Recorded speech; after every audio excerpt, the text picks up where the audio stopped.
ಹೆಮ್ಮಕ್ಕಿಯಿಂದ ಬಾಳವಳ್ಳಿಗೆ ಹೋಗುವ ಸೇತುವೆ ಬಡ್ಡಿಯಲ್ಲಿ ಮೋರಿ ಹೋಗಿರೋದ್ರಿಂದ ನಾನೊಂದಷ್ಟು ಪೋಸ್ಟ್ಗಳು ಹಾಕಿದ್ದೆ ಮೊನ್ನೆ ಒಂದು ದಿನದಲ್ಲಿ. ಇವತ್ತಿಗೆ 2ನೇ ದಿನ. ಈ ಜಾಗದಲ್ಲಿ ತಕ್ಷಣವೇ ಈ ಕಾಂಗ್ರೆಸ್ನ ಕಾರ್ಯಕರ್ತರಾದಂಥ ಒಂದಷ್ಟು ಗ್ರಾಮದ ಜನಗಳು ಈ ನಯನ ಮೋಟಮ್ ಶಾಸಕರಿಗೆ ಗಮನಕ್ಕೆ ತಂದು ಈ ಕೂಡಲೇ ಇಮ್ಮಿಡಿಯೇಟ್ಲಿ ಕೆಲಸ ಆಗ್ಬೇಕಂತೇಳಿ 2 ಮೋರಿಗಳನ್ನ ಹಾಕ್ಕೊಟ್ಟಾರೆ. ಅವರಿಗೆ ಈ ಗ್ರಾಮಸ್ಥರ ಪರವಾಗಿ ಧನ್ಯವಾದಗಳು. ಹಾಗೆ ನಾನು ಈ ಎಲ್ಲ ಪಕ್ಷದ ಕಾರ್ಯಕರ್ತರಿಗೆ ಹೇಳ್ತಿರೋದು, ಯಾರು ಸೋಷಿಯಲ್ ಮೀಡಿಯಾದಲ್ಲಿ ನಮ್ಮ ಭಾಗದಲ್ಲಿ ಏನೇನಾಗಿದೆಯೋ ನಾವು ಹಾಕೋದಕ್ಕಿಂತ ಮುಂಚೆ ನೀವೇ ಕಾರ್ಯಕರ್ತರಾದಂಥವ್ರು ಆದಷ್ಟು ಬೇಗನೆ ಗಮನಿಸಿ ಯಾವುದೇ ಕೆಲಸಗಳಿದ್ರು ತಾತ್ಕಾಲಿಕವಾಗಿ ಎಮರ್ಜೆನ್ಸಿ ಕೆಲಸ ಮಾಡಿಕೊಡಿ. ಅದು ಬಿಟ್ಟು ಯಾರೇ ಪೋಸ್ಟ್ಗಳು ಹಾಕಿದ್ರು, ನೀವು ಯಾಕೆ ಹಾಕಿದ್ರಿ, ನೀವು ಯಾಕೆ ವಿಡಿಯೋ ಮಾಡ್ತಾಯಿದ್ದೀರಿ ಇದನ್ನಂತ ಕೇಳೋಂಥ ಹಕ್ಕು ನಿಮಗಿಲ್ಲ. ಯಾಕಂದರೆ ಜನಗಳಿಗೆ ಗೋಳಿದೆ, ನೋವಿದೆ. ಹಾಗೆ ಇಲ್ಲಿನ ಪರಿಸ್ಥಿತಿ ಏನು ಅನ್ನೋದು ನಿಮ್ಗೆ ಭಾರಿ ಚೆನ್ನಾಗಿ ಗೊತ್ತಿರೋಂಥದ್ದು ವಿಷಯಗಳು. ಇಲ್ಲಿ ಜನಗಳು ತಿರುಗಾಡೋದು ಹೆಂಗೆ, ದಿನನಿತ್ಯ ನೀವು ತಿರುಗ್ತೀರಾ, ನಾವುಗಳು ತಿರುಗ್ತೀವಿ. ಸುಮಾರು ಇಲ್ಲಿಗೆ ಬರೋಂಥ ಜನಗಳು 100 ವೆಹಿಕಲ್ಗಳು ತಿರುಗ್ತವೆ. ಎಲ್ಲ ಗೊತ್ತಿದ್ದು ಕೂಡ ನೀವು ಯಾಕೆ ಮಾಡಿದ್ರಿ, ನೀವೇನಕ್ಕೆ ಹಿಂಗೆ ಮಾಡೋದು ಅವೆಲ್ಲ ಹೇಳೋಂಥದ್ದು ನಿಮಗಿಲ್ಲ. ಇಷ್ಟು ವರ್ಷಗಳಿಂದ ಕಾದು ನೋಡಿದ್ವಿ. ಯಾರು ನೀವು ಬರ್ತೀರಾ, ನೀವು ಹಾಕ್ಕೊಡ್ತೀರಾ, ಅವ್ರು ಬರ್ತಾರೆ, ಅವ್ರು ಹಾಕ್ಕೊಡ್ತೀರ ಅಂತ ಕೂತು ಇವತ್ತಿಗೂ ಒಂದು ಕೆಲಸಗಳಾಗ್ತಾಯಿಲ್ಲ ಈ ಭಾಗದಲ್ಲಿ. ಇದೇನಿದೆ ಈ ರಸ್ತೆ ಬರೀ ಆಶ್ವಾಸನೆ ಕೊಡೋದಲ್ಲ. ಇಲ್ಲಿನ ರಸ್ತೆ ಅಭಿವೃದ್ಧಿ ಸಾಂಕ್ಷನ್ ಆಗಿದೆ, ಇಷ್ಟು ದುಡ್ಡಿದೆ ಅಂತ ಹೇಳ್ತೀನಿ ಬರೀ ಹೇಳೋದಲ್ಲ. ಅದನ್ನ ಸಾರ್ವಜನಿಕರ ಮುಂದೆ ತನ್ನಿ, ಸಾರ್ವಜನಿಕರಿಗೆ ತೋರಿಸಿ. ನಿಮ್ದು ಆರ್ಡರ್ ಕಾಪಿ ಇದೆಯಾ, ದುಡ್ಡು ಸಾಂಕ್ಷನ್ ಆಗಿದೆಯಾ, ಇದನ್ನು ತೋರಿಸಿ. ನೀವು ತಾತ್ಕಾಲಿಕವಾಗಿ ಕೆಲಸ ಆಗಿದೆ, ಕೆಲಸ ಸಾಂಕ್ಷನ್ ಮಾಡಿದ್ದೀವಿ, ಈ ಥರದ ವಿಚಾರಗಳು ನಮಗೆ ಬೇಡ, ಭರವಸೆ ಬೇಡ.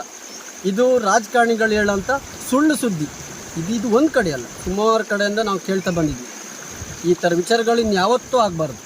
ಕೆಲಸಗಳು ಏನಕ್ಕೆ ಬೇಕು, ಈಗ ನಾವು ಕೇಳ್ತಿದ್ದೀವಿ ಅಂದರೆ ಹೌದು ಇಲ್ಲಿ ಆರ್ಡರ್ ಕಾಪಿ ಇದೆ, ನಮ್ಮ ಶಾಸಕರು ಸಾಂಕ್ಷನ್ ಮಾಡಿದ್ದಾರೆ, ನಿಮಗೆ ತೋರಿಸ್ತಾ ಇದ್ದೀವಿ ಅನ್ನೋದು ಸಾರ್ವಜನಿಕರಿಗೆ. ಈಗ ಸಾಮಾನ್ಯವಾಗಿ ಎಲ್ಲ ಊರು ಮನೆ ಗ್ರೂಪ್ಗಳಿಗೆ ಹಂಚಿಕೆ ಕೊಡಿ ನೀವು. ಅದು ಬಿಟ್ಟು ನೀವು ಅಲ್ಲೇ ಹಾಕ್ಬೇಡಿ, ಆ ರೋಡ್ ಸಾಂಕ್ಷನ್ ಆಗಿದೆ, ಈ ರೋಡಿನ ವಿಷಯ ಹಾಕ್ಬೇಡಿ, ಈ ರೋಡ್ ಸಾಂಕ್ಷನ್ ಆಗಿದೆ, ಸುಳ್ಳು ಮಾಹಿತಿ ಕೊಡಬೇಡಿ. ಆ ಸತ್ಯ ಏನಿದೆ ಸಾರ್ವಜನಿಕರ ಮಧ್ಯೆ ವಾಟ್ಸಪ್ ಗ್ರೂಪ್ಗಳಿಗೆ ಹಾಕಿ. ಇಷ್ಟು ಹೇಳ್ತಾ ಎಲ್ಲೇ ಇನ್ನೇನು ಸಮಸ್ಯೆಗಳಿದ್ದಾವೆ ಆದಷ್ಟು ಬೇಗ ಬಗೆಹರಿಸಿ. ಹಾಗೆ ಈ ಊರಿನಲ್ಲಿ ಬೀದಿ ದೀಪಗಳಿಲ್ಲ, ಇದು ಸ್ಪಷ್ಟತೆ ಮಾಹಿತಿ ಕೊಡ್ತಾ ಇದ್ದೀನಿ. ಇನ್ನು 1 ವಾರದಲ್ಲಿ ಬೀದಿ ದೀಪಗಳನ್ನು ಗ್ರಾಮ ಪಂಚಾಯತಿ ಮಟ್ಟದ ಬೀದಿ ದೀಪಗಳನ್ನ ಅಳವಡಿಸ್ತಿಲ್ಲ ಅಂದರೆ ಇದೇ ಗ್ರಾಮ ಪಂಚಾಯತಿಯಲ್ಲಿ ಮುತ್ಯ ಹಾಕೋ ಕಾರ್ಯಕ್ರಮ ಅತಿ ಶೀಘ್ರದಲ್ಲಿ ಮಾಡ್ತೀನಿ ನಾನು. ಯಾವ್ಯಾವ ಭಾಗದಲ್ಲಿ ಏನೇನಿಲ್ಲ ಅನ್ನೋದನ್ನ ಗ್ರಾಮ ಪಂಚಾಯತಿಗೆ ಸ್ಪಷ್ಟ ಮಾಹಿತಿ ಇದೆ. ನನಗೆ ಇಮ್ಮಿಡಿಯೇಟ್ಲಿ ಆಗಿ ಬೀದಿ ದೀಪಗಳನ್ನ ಅಳವಡಿಸಿ. ಒಂದು ಭಾಗದಲ್ಲಿ ಬೀದಿ ದೀಪಗಳಿಲ್ಲ. ಇದು ಮಲೆನಾಡು ಪ್ರದೇಶ, ಕಾಡು ಪ್ರದೇಶ. ಮಳೆಗಾಲದಲ್ಲಿ ಕರೆಂಟ್ ಇರಲ್ಲ, ಒಪ್ಕೊಳ್ತೀನಿ. ಆದರೆ ಕರೆಂಟ್ ಇರೋ ಟೈಮಲ್ಲಿ ಆ ಬೀದಿ ದೀಪಗಳು ಉರಿಬೇಕು. ಆ ನಕ್ಸಲ್ಮಕ್ಕಿ ಭಾಗದಲ್ಲಿ ಒಂದು ಬೀದಿ ದೀಪಗಳಿಲ್ಲ, ಅದು ಕಾಡು ಏರಿಯಾ. ಅಲ್ಲಿರೋಂಥದ್ದು ಒಂದು 26-27 ಮನೆಗಳಿದ್ದಾವೆ. ನಾನು ಸುಳ್ಳು ಮಾಹಿತಿ ಕೊಡ್ತಾ ಇದ್ದೀನಿ ಅಂದರೆ ಅಧಿಕಾರಿಗಳು ಬಂದು ಈ ಕೂಡಲೇ ಬಗೆಹರಿಸಿ ವಿಚಾರಣೆ ಮಾಡಿ ಅಲ್ಲಿ ಕೆಲಸ ಮಾಡಿ. ಇಷ್ಟು ಹೇಳ್ತಾ ಈ ಮಾಧ್ಯಮದ ಮುಖಾಂತರ ನಿಮಗೆ ಗಮನ ಕೊಡ್ತಾ ಇದ್ದೀನಿ.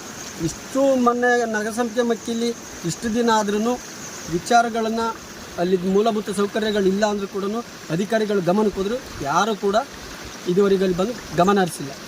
ಆದಷ್ಟು ಬೇಗ ಗಮನ ಹರಿಸಿ. ಇಷ್ಟು ಹೇಳ್ತಾ ಈ ಮಾಧ್ಯಮದ ಮುಖಾಂತರ ನಿಮಗೆ ವರದಿ ಕೊಡ್ತಾ ಇದ್ದೀನಿ. ಇನ್ನು ನಮಗೆ ಕೊಡೋಕ್ಕಾಗಲ್ಲ, ಇದೇ ಲಾಸ್ಟು.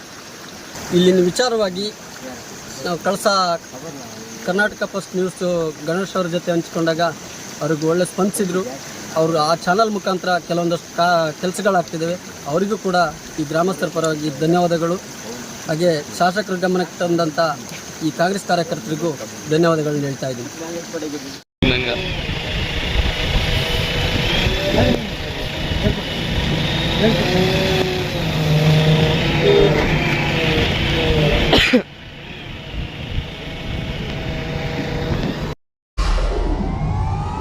ವಿಡಿಯೋ ನೋಡಿದ್ದಕ್ಕೆ ಧನ್ಯವಾದಗಳು.